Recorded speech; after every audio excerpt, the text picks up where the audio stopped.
Welcome to HAPS. We're joined today with Karen Spring, a longtime human rights activist and researcher who has lived in Central America for 10 years.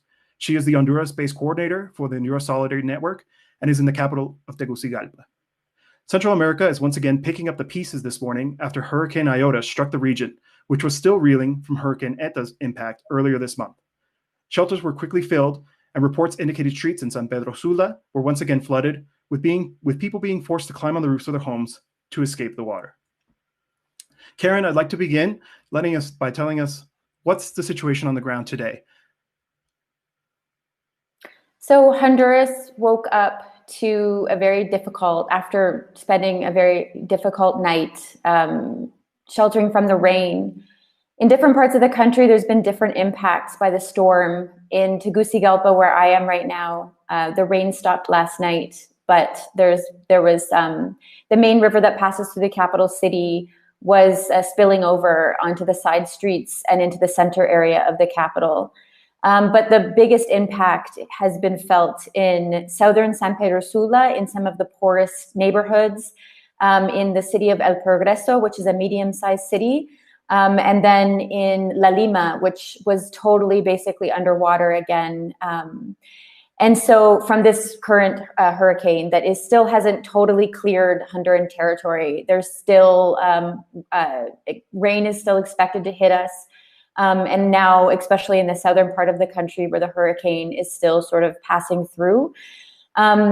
So many of you know that Hurricane Eta hit last week on November 4th. And all the days have sort of blurred together because it's been this constant buildup to this next hurricane, Iota, and all of the different news that has been put out about it, saying that it would be worse than Eta, that it would be worse than Mitch, which was a hurricane in 1998 in Honduras. And so Iota, basically the biggest impact of the storm was yesterday, and Honduras woke up this morning to many of the rivers, some rivers that were not even flooded out or spilled over by Hurricane Eta. Iota has basically caused a lot of different rivers to spill over. So I'm talking rivers in western Honduras, in the western departments of Copan, Santa Barbara, where it's still raining. And it's very dangerous because those rivers that are now spilled over in that western region of Honduras, all those rivers flow into some of the most affected areas that are now underwater, such as San Pedro Sula, such as La Lima and El Progreso. And so some parts of San Pedro Sula don't have electricity. Some parts of Progreso didn't have electricity. It's going on and off. So it's still, people are still very much in chaos. They're still very much waking up to more disaster and worse disaster. The water levels are higher. The flooding levels are higher in a lot of the places that were very, very badly hit by Eta.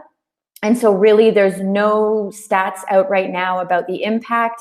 We know the impact, or what the government was reporting from Hurricane Eta on November 4th.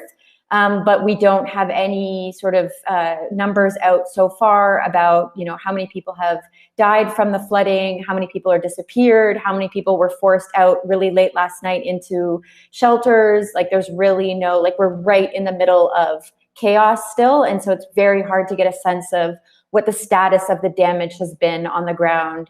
And granted that the hurricane still has not passed completely. So we know that Honduras politically is an unstable country, still reeling from the result of the fraudulent election in the last presidential election. It's a government that doesn't command a lot of legitimacy. And I've seen that there's been some criticism of the state's response. What can you tell us about the way that the Honduran government of Juan Orlando Hernandez has handled this double crisis? Well, I think that first and foremost, people need to understand that what it means to have a government like there is, like the current government in Honduras, it means the people are totally alone.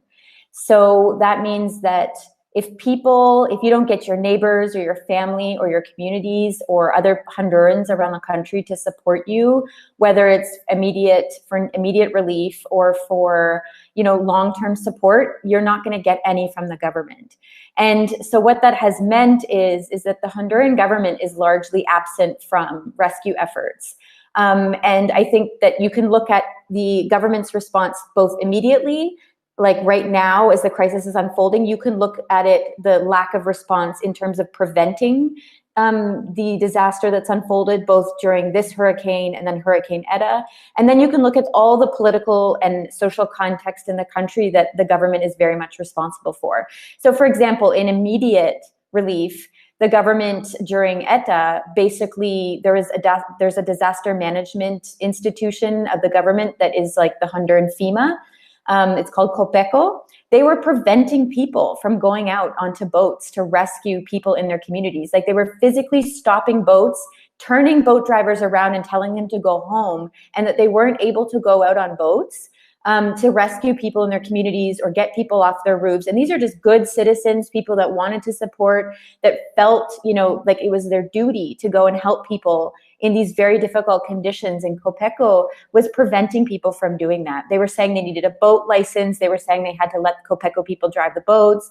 They were saying that they had to have police and military officers in the boats with them, and just any excuse across the board. And people basically deduced that the government was doing that because the government wants to make it look like they're rescuing, because we're going into an election year. And so image is very important for a government that doesn't have any legitimacy amongst people. And so there's just been countless like issues. Like COPECO, again, is the disaster relief institution. And so many people know that COPECO is very corrupt. COPECO was responsible, or one of the institutions responsible for the COVID-19 pandemic response in the country, and has been just absolutely torn apart by anti-corruption efforts in the country, showing how corrupt they are and how they've totally stolen money from international financial institutions that was given to Honduras to respond to the COVID-19 pandemic. So you already have this institution that is, you know, known to be very corrupt, that has just been totally accused of all this very serious corruption. And now they're responsible not only for COVID-19 pandemic, where they've stolen all this money, but now they have to do this hurricane disaster relief work, which is not going to translate into anything except total illegitimacy and people not even wanting their help, because they're not trusted, people don't believe them, and people don't want anything to do with them.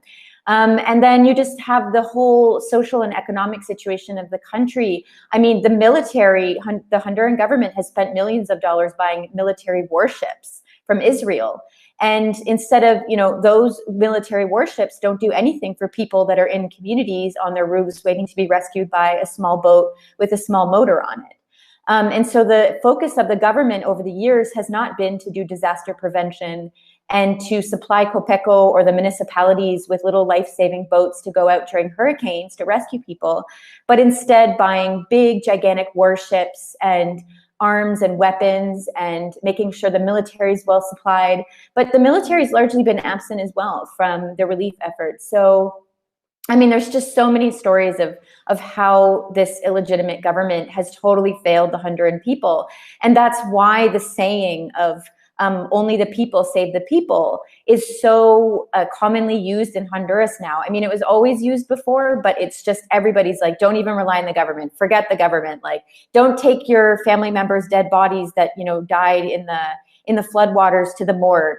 Just, you know, figure out your own way to deal with, you know, your family members that you lost, because the government isn't going to do anything, you know, to support them. And so it's a huge issue. I mean, you need a good, strong government. You need a legitimate government when these disasters happen to be able to know the amount of damage that's happening, to know how many people have passed away, to evacuate people in a responsible manner. And that just hasn't happened at all. So it's very sad. It's very frustrating, because it's undermined all of the institutional support, including from large, you know, NGOs that you would typically seek for support when the government doesn't have legitimacy. And again, largely absent. I mean, you go and look for information from the Honduran Red Cross.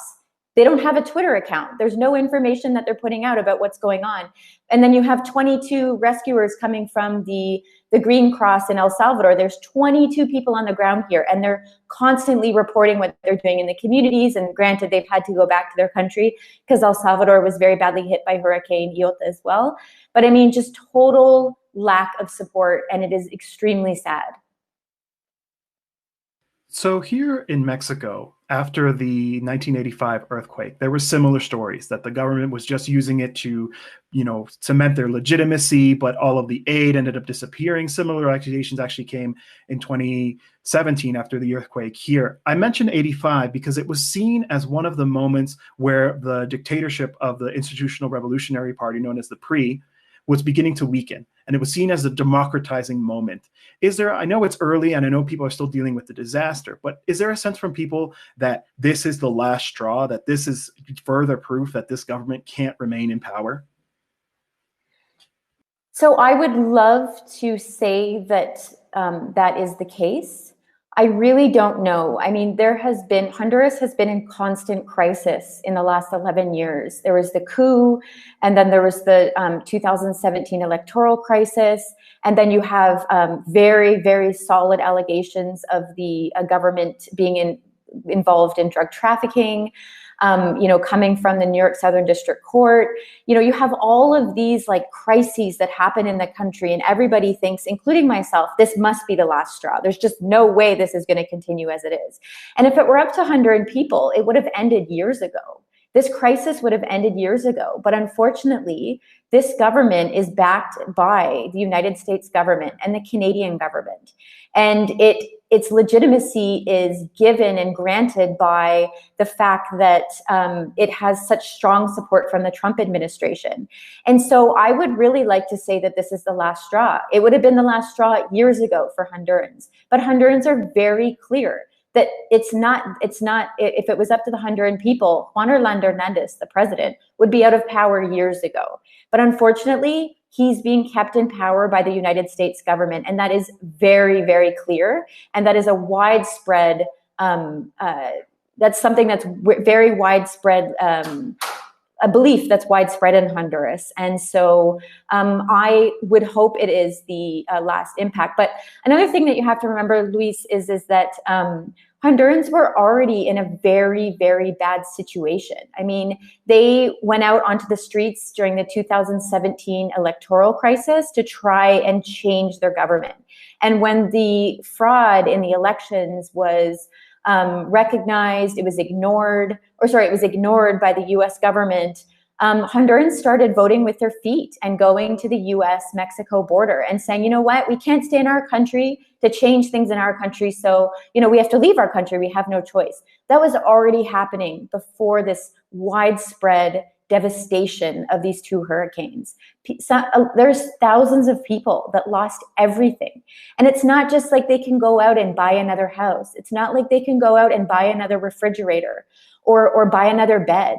I mean, you see images of people evacuating last night when there was information that the river Ulloa that passes through San Pedro Sula and La Lima and El Progreso and some of the very affected areas, people were pulling out their mattresses. And it's seen as something that is really precious to a family because they work really hard to buy those mattresses.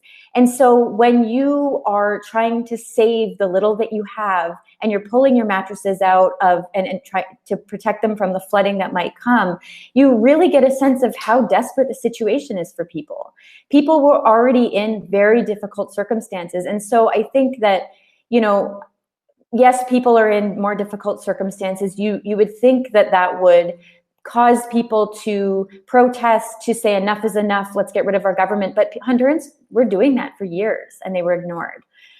So I do hope that this disaster, at a bare minimum, reveals to the international community just how little legitimacy or no legitimacy this government has, and how they absolutely do nothing to assist people that are in the worst positions that they've ever been in because of the devastation caused by the hurricane.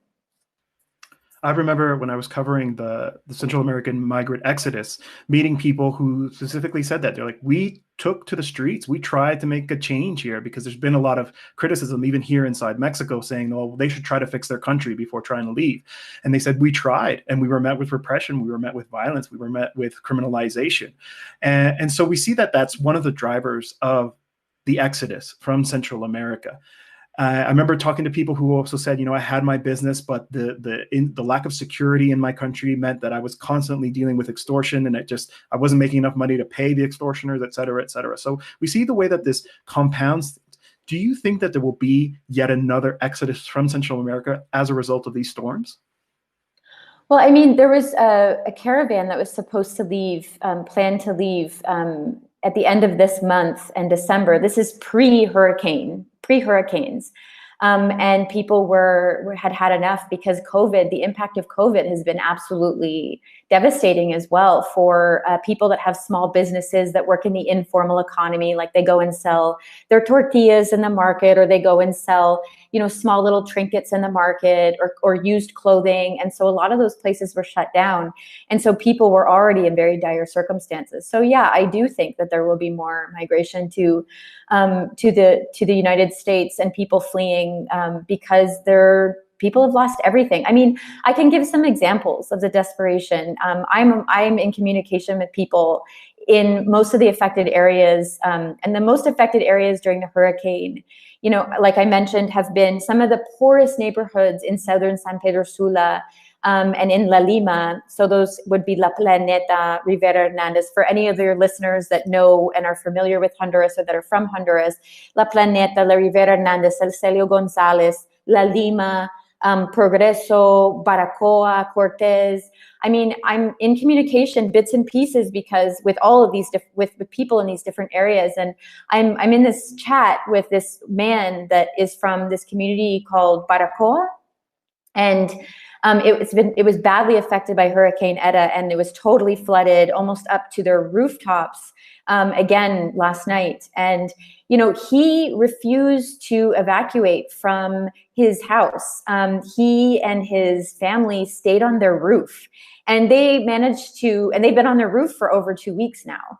Or since basically ETA hit. And despite, are the rescue teams that the Honduras Solidarity Network is supporting, that's going out and dropping stuff off to people in boats that are on their rooftops, he doesn't want to get down. And, last night in preparation for Hurricane Iota, or for the rains that were going to cause the river to rise around him as he's on his roof, his family basically took everything that they had, that they were able to rescue from their house from the flooding from ETA, and they put it on the rooftop.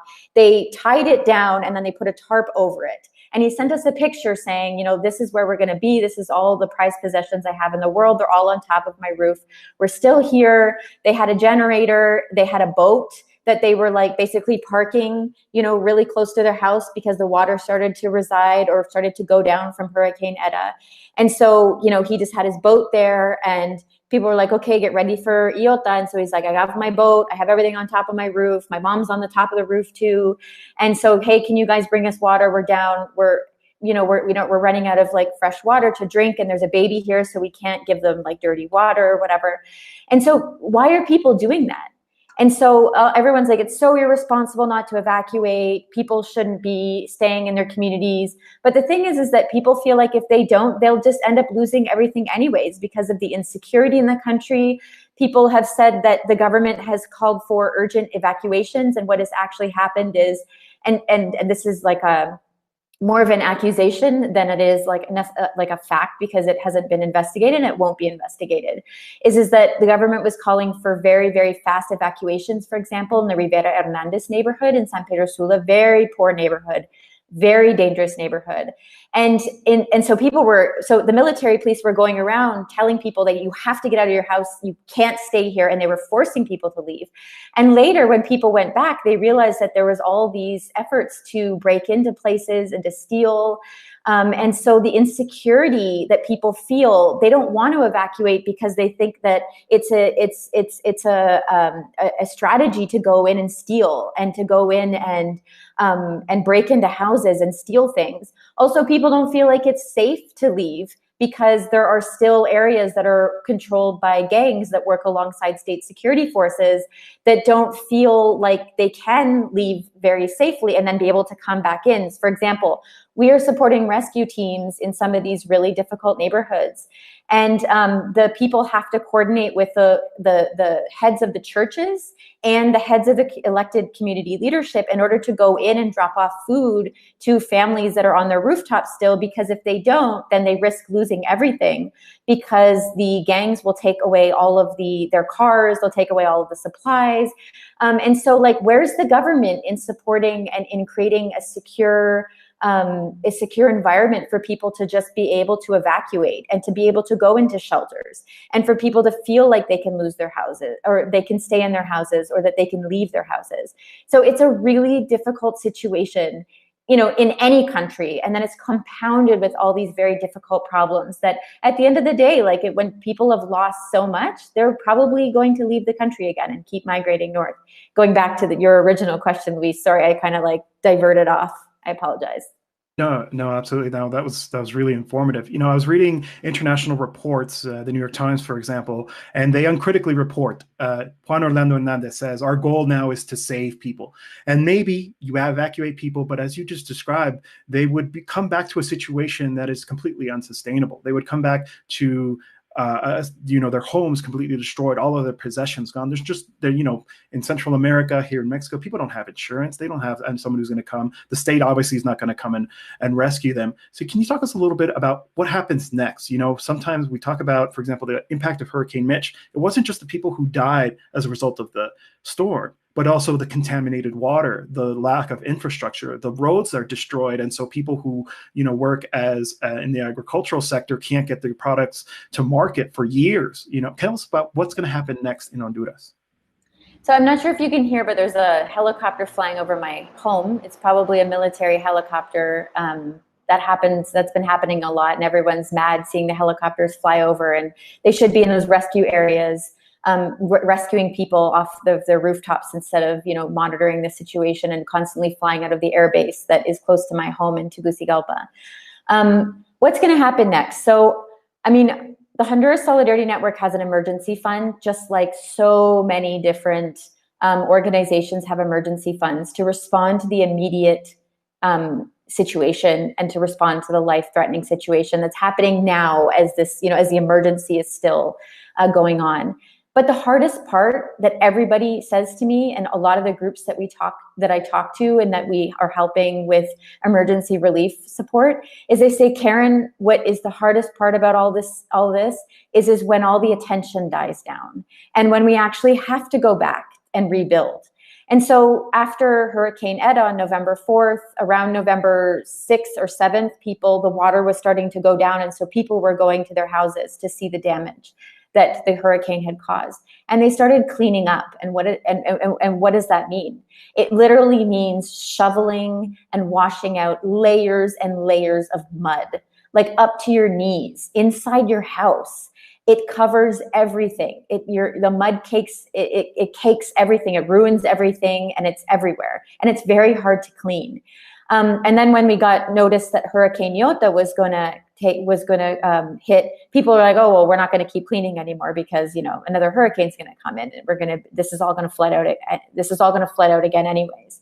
But what people are talking about is how there are huge tracts of land or areas that are not really, you can't go back and live there anymore. You know, the water hasn't gone down in some areas, and people are constantly talking about, even where there's just mud or it's just like muddy water, the smell is awful.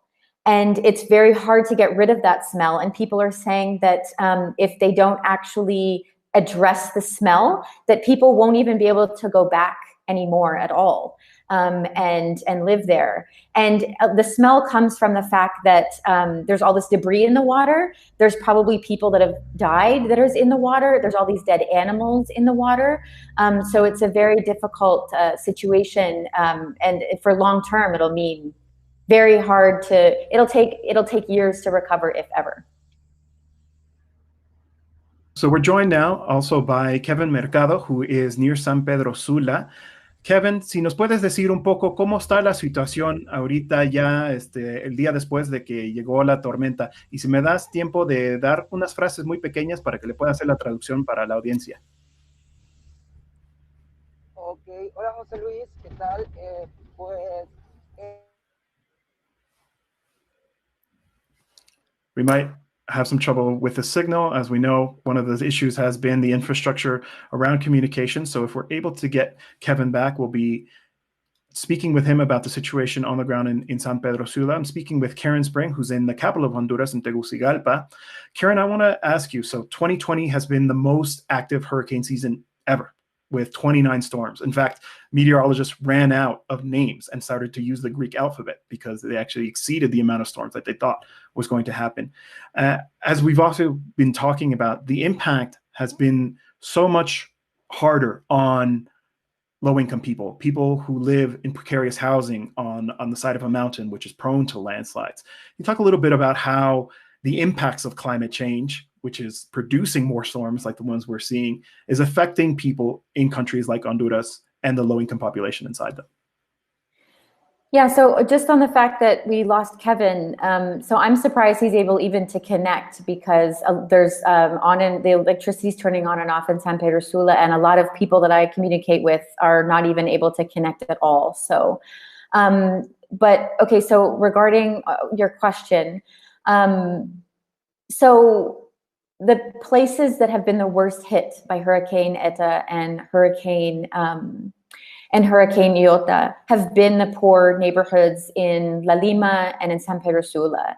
We're talking neighborhoods that, like, for example, Chamelecon is one of the neighborhoods in San Pedro Sula that has been always reported on by the New York Times as one of the most dangerous places to live in Honduras. And so it's, you know, the poorest are in Honduras are the worst impacted by climate change. Like you mentioned, landslides that are usually, you know, caused by very saturated land, you know, that's rained, and so landslides start. That's actually been an issue in Tegucigalpa, and as well as in Guatemala too, in indigenous communities. And so it's interesting because the poor are the most impacted by climate change. But yet you have very wealthy countries like the United States that don't even want to you know, acknowledge that climate change is an issue, and that these climate disasters are directly linked to, you know, the lack of policy, the lack of public policy to address climate change. And in Honduras, it's interesting because disaster relief has become a business for the Honduran government, or it has turned into this sort of quote unquote sexy issue in the world because everyone talks about climate issues and climate change. And so the Honduran government, through the creation of COPECO, has turned it into this like business where they can get access to international aid through the international financial institutions to deal with climate change, but then they end up stealing the money or using it to fund their illegal re-election campaigns. And it doesn't actually go to supporting the poor. And I'm not just talking about, you know, like reforestation efforts, and I'm not just talking about, you know, dealing with like preventing flooding and building the correct sort of channels or canals that sort of absorb additional rainwater. I'm talking about dealing with like the social and economic issues that make the poor more vulnerable to climate issues. And that absolutely is not being done. And it's very clear how much poor people, because poor people tend to live closer around the rivers because nobody wants to live there exactly for these reasons. And so in Tegucigalpa, you know, the Choluteca River was one of the rivers that spilled over last night.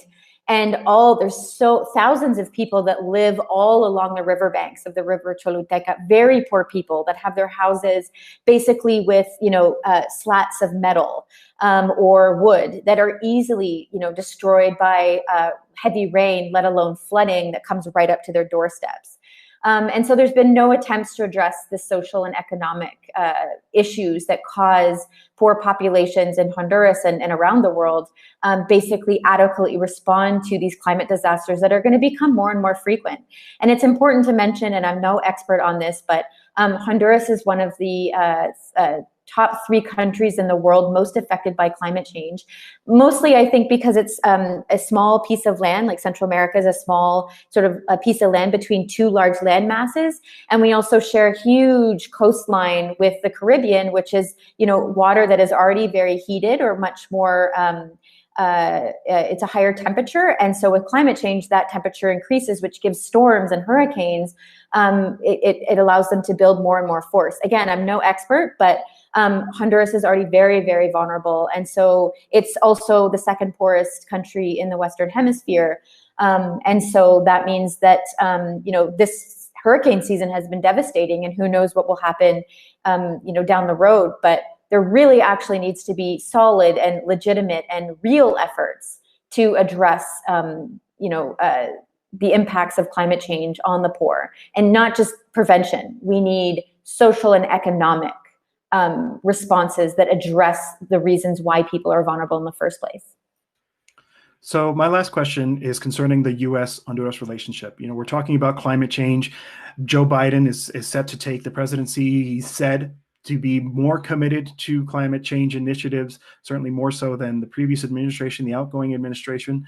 And he's actually talked a lot about Central America. He was Obama's envoy to the region when he was in power. He talks about the responsibility that the U.S. has. Now, there could be promises of billions of dollars, as there were, most of which didn't actually arrive. But what is that aid actually going to do? Is that going to really improve the lives of people, or is it just going to prop up this government? Is it just going to be siphoned off as you've described previously? So I think there's two ways that you can kind of look at what Biden has to respond to in terms of Central America. And obviously the big focus of what's going on in Central America is always about migration, and migration to the US-Mexico border, and how the United States government is handling migration or not handling migration, or handling people that are forced to migrate to the United States. And it's interesting because after Hurricane Mitch hit Honduras and Central America in 1998, that's actually when Hondurans started getting TPS, or temporary protection status, in the United States. And so now, TPS has been attacked by the Trump administration. And so now you see the reasons that TPS was put in the first place actually happen again, which is a very two awful hurricanes. And so I think, Biden's track record in Central America is awful. It's awful because under the Obama administration, he basically created and pushed forward the Biden plan, which was also called the Alliance for Prosperity. And it was an effort to basically fund military and to fund the private sector. And the focus was on the neoliberal development model, the focus which translates into privatization, reducing social services, making education more expensive, making healthcare more expensive for Hondurans through privatization processes, making people pay for things when they go to the public hospital, like every single supply that they need to be treated by a doctor. Or in terms of education, the Biden plan was promoting, or it sort of coincided with efforts in Honduras to basically lift user fees, make parents pay for security guards in schools, make parents pay for the desks where their children have to sit in order to be in school. And so the Biden plan also led to a further privatization of the National Electrical Energy Company, which saw energy prices skyrocket in Honduras. And for poor families, they can't pay higher prices. They need the state's assistance in paying their electrical bill, or at least like efforts to sort of subsidize those that need more help than others. So the Biden plan, absolutely, it was actually put in place to address unaccompanied minors flooding to the border. And that was in 2014. And then you saw in 2007 or 2018, all these migrant caravans going to the border. So everything Biden tried to address through the Alliance for Prosperity, the $750 million to the Northern Triangle countries, actually just caused more migration, because that's what ended up happening in 2018 with the migrant caravans. And migration was always happening in between that. But the caravans were a much more sort of obvious effort to show that people were fleeing and needed to flee. And so Biden, the Trump administration has put forward, signed a memorandum of understanding for $1 billion over 3 years in Honduras to the private sector, which most of the money will go to private US companies. in energy, steel, in natural resources or natural resource extraction, which is devastating for communities in areas where they're very rich in natural resources. But also, if you go to the Biden's campaign website, he talked about $4 million for Central America, or 4 billion. I kind of lose, once it gets so many zeros, I kind of lose track. But he wanted to do the same thing. It was like sort of a repeat of the Alliance for Prosperity or the Biden plan. So I don't really see Biden so far is not taking seriously. The United States does not want to move away from the damaging neoliberal development model that has failed, that keeps failing, and that they want to slam and push down people's throats knowing it doesn't work. And so I don't really see any difference, unfortunately, between Trump's initiatives, Obama's initiatives, and Biden's initiatives in terms of actually, they're not addressing the root causes of migration. They're not addressing the root causes of why people flee Honduras and Central America, and they're just moving forward with a very damaging neoliberal economic model. I want to thank you so much for joining us and sharing so much information, putting everything into context. We titled this show, "The People Save the People." So just to close, can you tell us the work of the Honduras Solidarity Network, your work there in the country, and how people who are watching this can also try to do their part to help people in Honduras? So I feel very passionate about this because I think that there are so many fundraisers that have been launched, and I think that people should absolutely donate to whoever they're connected to the sources and to the people fundraising money, if they trust them and they know them and they can ensure that their money is getting to where it needs to go. The Honduras Solidarity Network, we have a very active Twitter and a very active Facebook. You can look for us on there. Our website is not very great, so go to our social media. But we are doing a hurricane fundraising effort, and all of the money that we raise, a lot of NGOs, especially big NGOs, are working alongside private sectors. They're working alongside big Honduran banks. And all those Honduran banks are they're owned by the oligarchs and the people that are wealthy in this country that are basically causing a lot of these problems and that are profiting off of the misery of the majority of the population. And so I would encourage people to look for those organizations that are actually funding people that are doing the work on the ground. They're not funding salaries for these big NGOs, and that all the money that they're giving is going to the groups on the ground. So having said that, I guess I'll shamelessly promote, the Honduras Solidarity Network fundraiser, but I do feel like we are doing a very good job at making sure that our money, your money, our money, the money we raise is going to groups that are on the ground in these affected areas. So for example, we're sending money to not just, community-based organizations that have been around prior to the hurricanes, that were doing the hard work, that have structural analyses as to why their neighborhood was hit in the first place by a hurricane, or why their neighborhood flooded out, for all the reasons that you and I have talked about, Louise. And then they're already doing the work even before we said, hey, we're going to send you some money that we fundraised from the people of Canada and the United States that want to support you. And so they're doing the hard work. We're doing community-based organizations, and we're also funding rescue teams that are going out and every day, that are super committed people that are going out and not just doing it out of the goodness of their heart, but because they believe that they need to do it, because they need to change Honduras, and they need the people to help the people, because that's the only way that Honduras is going to change. So people can check out that fundraiser. We support Afro-Indigenous people. We support small campesinos or small farmer organizations. We're supporting youth education centers. We're supporting groups of women, almost all the initiatives we fund are led by women.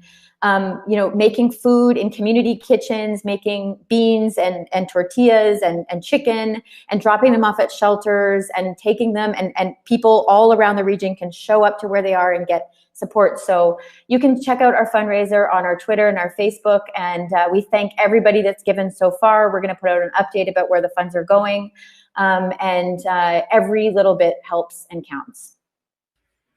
Thank you so much once again for joining us. We were speaking with Karen Spring, a longtime human rights activist and researcher who lived in Central America for 10 years. She's the Honduras-based coordinator from the Honduras Solidarity Network and was joining us from the capital of Tegucigalpa. Thank you to all of you for joining us today here at the broadcast on HAPS. As you can see, this is a place where we can talk in depth about issues that perhaps don't get attention in the mainstream media outlets.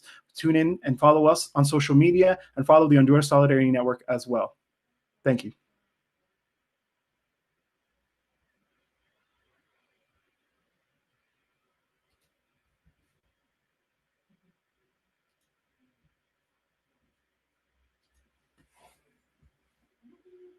Great All job. done. Really informative.